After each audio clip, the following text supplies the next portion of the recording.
Hey, everybody, Dave here. Hope you're having an awesome day. So, I found this little action figure. It's some Netflix series. I forgot the name of it because I threw away the packaging. But I found this in a clearance bin, and I found this little Mando in a clearance bin. I think he was like $1. This one was like $3, but they're kind of the same build. They just have a little articulation at the waist and in the arms. Nothing really at the legs. A little bit at the head. And I thought, I wonder if I could do a little mashup of these toys and make kind of a samurai Mandalorian. So, come on, let's try it.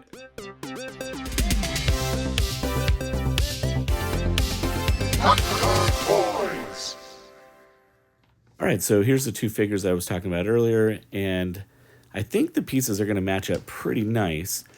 And my first thought was I'm going to soak these in my hot water, and the pieces should pop right off. Now, the Netflix figure, it did come off fairly easy. The arms weren't quite right, so I had to soak them again. And then I got the Mando figure, and aside from the head did pop off, but the body is actually a rigid plastic, and it did not come apart. So I ended up just kind of muscling it and just busting the legs because I don't really need the bottom portion. I just needed that top portion. And I'm kind of just looking at the rest of the body, and I got to get these arms off, but they would not come off. I'm not sure if they were a solid core all the way through. So I ended up just getting my little model snips, and I just snipped the arms off. Now, this is going to kind of come back a little bit later to bite me. I probably should have slowed down and thought through this a little bit, but I'll come back to that. So actually, in reality, a couple things come back to bite me on this project, and I think it's just part of slowing down and kind of thinking through it first. But these two pieces were not really compatible, so I went ahead and snipped off that little white peg, and then as soon as I cut this off, this little hole opened up, and I thought, man, that little white peg could have probably fit right in there and been enough to hold that body on. But maybe not. Maybe it wouldn't have worked. So I'll come up with a solution for that. So in reality, I kind of ended up in the same situation with the arms. I was thinking I'll use the forearm of Mando, cut that off, cut the samurai plating off, and I'll use the top plating on the lower portion of the Mando arm and just glue those two arms together. Turns out they didn't quite line up because the samurai arm was a little skinnier, and I was thinking, I should have just cut off the top portion and dremeled out the shielding and then just laid it over the top. And then I was like, oh man, if I would have done that, I wouldn't have had to cut the arms off. So now I got to figure out how to get these arms back onto the figure. So what I did was I just drilled through the body. I drilled a hole through the arm itself, and I just used the polystyrene tubing, and I built like a little peg system to get the arms back on. So it was a little bit extra work, but it's kind of my own fault because I was just rushing through, or I was thinking it was going to work one way. Actually, it worked out a lot better and a lot simpler this way. So this is the arm that I'd already cut in half. So I thought, well, I want to put that back together because I do like this arm. So I did reinforce it with some polystyrene, just drilled a hole through both sides, glued that together, and so it holds up pretty nice. And that little cut seam will be covered by this little samurai shielding that I'm kind of cleaning up. I just dremeled off the back of it. You got a nice little groove there. Cleaned it up with my X-Acto blade. And once I got that all cleaned up, I'll do a little dry fit here. It's going to fit pretty nice over there. I do need to Dremel off some of the plating on Mando's arm, so I just got my Dremel out, Dremeled that down, do a little dry fit here. And you can see I actually Dremeled off quite a bit of his arm, but it covers up really nice, and it fits great. I think it looks so cool. So I'm going to go ahead and use a little bit of CA glue. I'm using BSI Instacure, and I'll glue that on.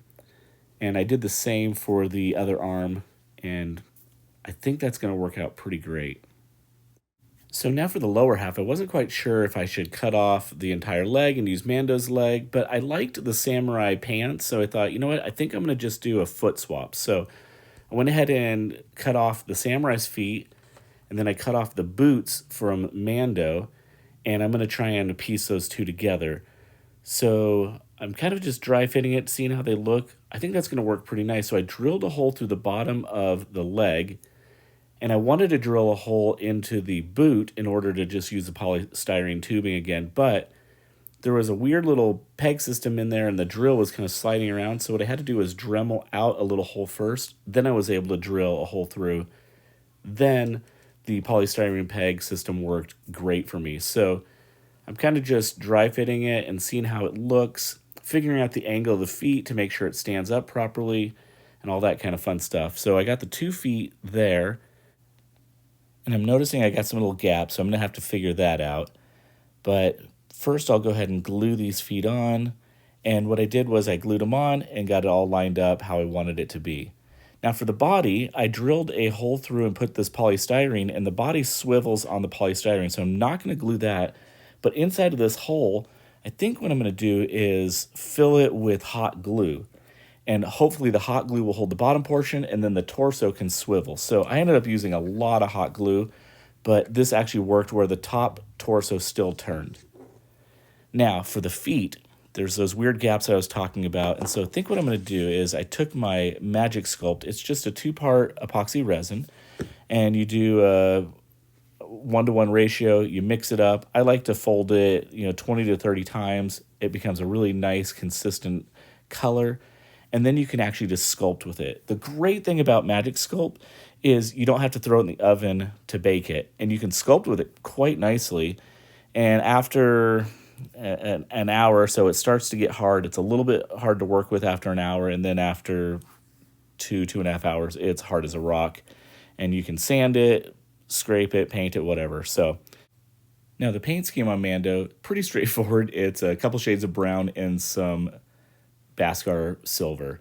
So I'm even painting the brown portions of the figure just so it all ties in a little bit nicer. I've got this true metal AK.